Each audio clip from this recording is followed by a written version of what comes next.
Sometimes when faced with an advanced title, people will say to me, will I be able to keep up? Is this for me? Is it too advanced for me?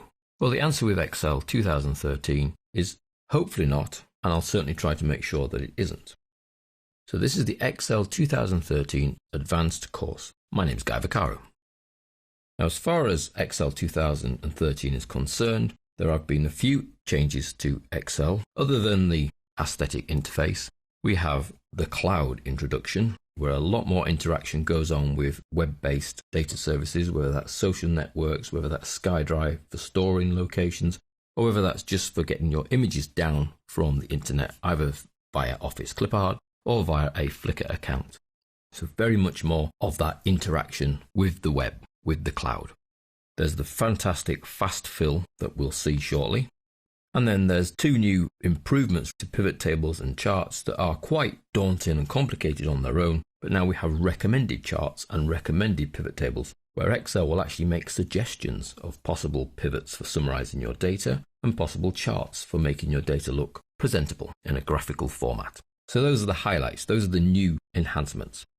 Now in the advanced title, we break you in gently, and our agenda is to firstly bring in some mathematical functions. After all, that's really what Excel was built for, number crunching. So we start you off simple with the sum, min, max, count, the basic functions that you will arrive with, and then we add on more complicated things like SUMIF and COUNTIF and AVERAGEIF, and using these over multiple ranges. We then introduce some more functions in that we add if functions and then nested ifs, and then the use of and or within those ifs.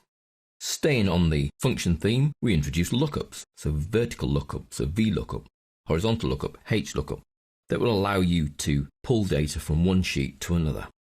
Then we'll leave math alone for a while and have a little rest really with sparklines, which are like little mini charts that you can introduce and add to individual cells.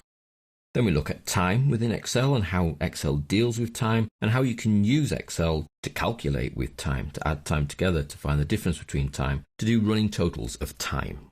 Then we're into outlining, so being able to group and then hide very quickly rows and columns based on natural groupings within the data. If that doesn't make any sense at all, it will when we cover it.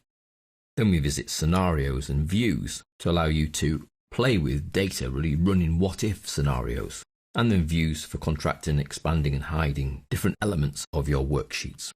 Then we're back to mathematical functions, but of a different type, text manipulation functions, allowing us to play with text, manipulate strings, find values within strings, join strings together. So looking at that whole angle of text manipulation.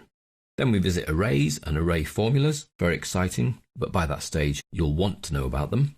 Auditing your worksheets and troubleshooting problems with your formulas.